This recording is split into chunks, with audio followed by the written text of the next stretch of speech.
আমি আসলে পঞ্চগড় থেকে ঢাকার উদ্দেশ্যে যাচ্ছিলাম আর কি। তো এর মধ্যেই হচ্ছে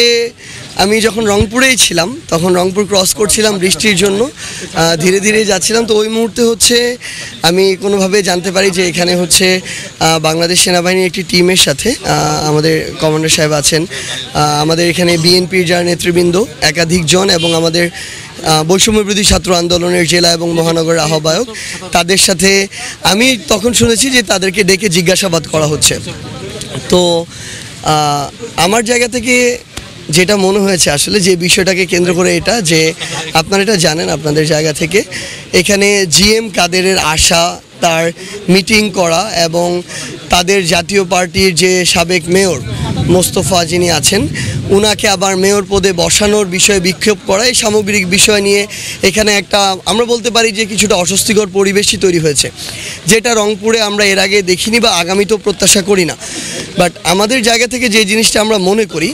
সেটা হচ্ছে 2024-এর এই অভ্যুত্থানে যারা ফ্যাসিস্ট বিরোধী লড়াই করেছে, আমরা এটা বিএনপি বলি, এটা জামায়াত বলি, এনসিপির বর্তমানে যারা নেতৃবৃন্দ আছেন তাদের কথাই বলি না কেন, আমরা দেখেছি আমাদের বিএনপির ভাইদের বিরুদ্ধে যখন মিথ্যা মামলা, গুম, খুন, হয়রানি এরকম লক্ষ লক্ষ মানুষের সাথে এই বিষয়গুলো হয়েছে, যখন জামায়াতের অনেকের সাথে এই বিষয়গুলো হয়েছে, তখন জাতীয় পার্টি ক্ষমতার সাথে নেগোসিয়েশন করে বিরোধী দল, দামি বিরোধী দল সেজে আওয়ামী লীগকে সরকারি দলের বৈধতা দিয়েছে। আমরা আমাদের জায়গা থেকে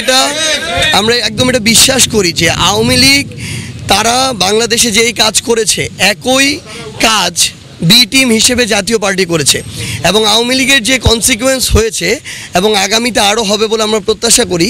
একই কনসিকুয়েন্স জাতীয় পার্টির হওয়া উচিত। এখন এখানে যখন আমরা দেখি যে জাতীয় পার্টির একজন মেয়র, ওই মেয়রকে আবার পদে বসানোর জন্য এখানে একটা বিক্ষোভ মিছিল করা হয়, আমরা মনে করি ওই মিছিলে জাতীয় পার্টির নেতাকর্মীর নামে সেখানে আওয়ামী লীগ তারপর যুবলীগ, ছাত্রলীগের যারা নেতাকর্মী, যে সন্ত্রাসী যে নেতাকর্মী আছে তারা ওই মিছিলে থাকবে এবং থাকাটাই সবচেয়ে বেশি ইম্পর্টেন্ট। তো আমরা আমাদের জায়গা থেকে মনে করি যে এভাবে এটা শুধুমাত্র একটা শুরু এবং অস্থিতিশীল একটা পরিবেশ তৈরি করার একটা প্রক্রিয়া। তো সেই জায়গায় যখন জাতীয় পার্টির ব্যানারে বা নামে আওয়ামী লীগ বা তাদের দোসররা আবার এভাবে রাস্তায় নামবে, এটা শুধু স্থানীয়ভাবে নয়, পুরো রংপুরের বা পুরো দেশের আইনশৃঙ্খলা পরিস্থিতির জন্য আমরা মনে করি বিপজ্জনক। সেই জায়গা থেকে আমরা যতদূর জেনেছি যে যখন জিএম কাদের এসে আবার স্থানীয় নেতৃবৃন্দের সাথে মিটিং করছিলেন, আমরা মনে করি এটা এখানকার জাতীয় পার্টি আওয়ামী লীগকে সংগঠিত করার একটা প্রক্রিয়া, যেটা এখানকার ফ্যাসিস্ট বিরোধী আন্দোলনে যারা লড়াই করেছে তারা কখনো এটা মেনে নিতে পারে না। সেটা এনসিপি হোক, আমাদের বিএনপি হোক, জামায়াত হোক বা অন্য যে কোনো আমাদের সহযোদ্ধারা হোক, তারা কখনো মেনে নিতে পারে না। সেই জায়গায় তারা বিক্ষোভ মিছিল করেছে, কিন্তু এই বিক্ষোভ মিছিলে প্রথম জাতীয় পার্টির স্পেশালি জিএম কাদেরের সমর্থকরা হামলা করেছে এবং এই হামলাটা যখন তারা করে দেশীয় অস্ত্র, লাঠিসোঁটা নিয়ে কিন্তু হামলা করেছে, এগুলোর স্পষ্ট এগুলো ফুটেজ আছে। সো সেই জায়গা থেকে পরবর্তীতে তাদেরই কেউ নিজেদেরকে সেভ করার জন্য জিএম কাদের বাসায় হামলা করেছে কিনা নাকি অন্য কেউ করেছে, এই বিষয়টি আমরা মনে করি যে তদন্ত সাপেক্ষ হতে পারে। সো সেই জায়গা থেকে এইটার যদি তদন্ত হতে হয়, এটার কনসিকুয়েন্সের শুরু থেকে তদন্ত হতে হবে যে আওয়ামী লীগ নিষিদ্ধ হলো, জাতীয় পার্টি এখনও নিষিদ্ধ না কেন, এক। 2 নম্বর হচ্ছে জাতীয় পার্টি, আওয়ামী লীগ এবং জাতীয় পার্টির যারা বিভিন্ন সদস্য, কার উদ্দেশ্য কী ছিল আমরা জানি না, তারা কিভাবে রংপুরে এত বড় মিছিল করতে পারে, তাও একজন অবৈধ নির্বাচনের অবৈধ মেয়রকে ক্ষমতায় বসানোর জন্য। তৃতীয়ত, অন্য দলের নেতাকর্মীরা যখন তাদের জায়গা থেকে এখানে বিক্ষোভ মিছিল করে, সেই বিক্ষোভ মিছিলে কারা প্রথম সশস্ত্র হামলা চালিয়েছে, যদি তদন্ত বা অনুসন্ধান করতে হয় প্রথমে সেটা করতে হবে, মামলা হলে প্রথম তাদের বিরুদ্ধে হবে, গ্রেপ্তার করলে প্রথম তাদেরকে গ্রেপ্তার করতে হবে। এরপরে কেউ যদি তাদের জায়গা থেকে সার্বিক দিক থেকে যত রকমের প্রভাবক অনুঘটক দিয়ে একটা ঘটনা উস্কে দেওয়ার চেষ্টা করে, এরপর যদি এরকম 2-1টা বাইক পুড়ে যায়, সেটার দায়ী কখনো এদেরকে করা যেতে পারে না। আমরা আমাদের জায়গা থেকে মনে করি তারপরও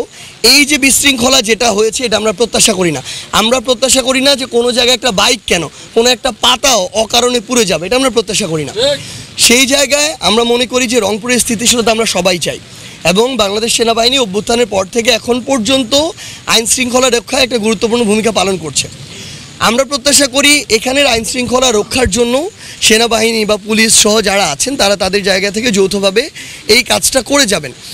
এখন আমাদের একটা প্রত্যাশা আছে, জি মানে এই জায়গায় আমাদের কথাটা কোন জায়গায়, আমরা একদম বাংলাদেশ সেনাবাহিনীর প্রতি আমাদের ওইটুকু পূর্ণ শ্রদ্ধা সম্মান রেখেই বলছি, এই বিষয়ে তদন্তের জন্য বৈষম্যবিরোধী ছাত্র আন্দোলনের কাউকে হোক, বিএনপির, জামায়াতের, এনসিপির যে কাউকে হোক তাদেরকে জিজ্ঞাসাবাদ করা যেতে পারে, অবশ্যই প্রয়োজন। কিন্তু আমরা মনে করি রাত 1টা 2টা এটা আসলে ওইভাবে ভালো মানে ওই সময়টাই দৃষ্টিকটু দেখায়। বরং আমরা প্রত্যাশা করি যে তাদেরকে যদি যে কোনো টাইমে দিনের বেলা অফিস আওয়ারে ডেকে নেওয়া হয়, সবাই প্রস্তুত থাকবে এ বিষয়ে সহযোগিতা করার জন্য আমরা মনে করি। সো আমাদের জায়গা থেকে এইটুকুই প্রত্যাশা থাকবে যে এক ঘটনার শুরু থেকে কনসিকোয়েন্স টানার জন্য, সে অনুযায়ী কাজ করার জন্য। আর দ্বিতীয় প্রত্যাশা থাকবে যে এই সময় এবং সার্বিক সিচুয়েশন যেন এমন না হয় যেটা আমাদেরকে আসলে বিব্রতকর পরিস্থিতিতে ফেলে, যে কারণে আমাদের যে যাত্রা সেই যাত্রা পথে ব্যাঘাত ঘটে।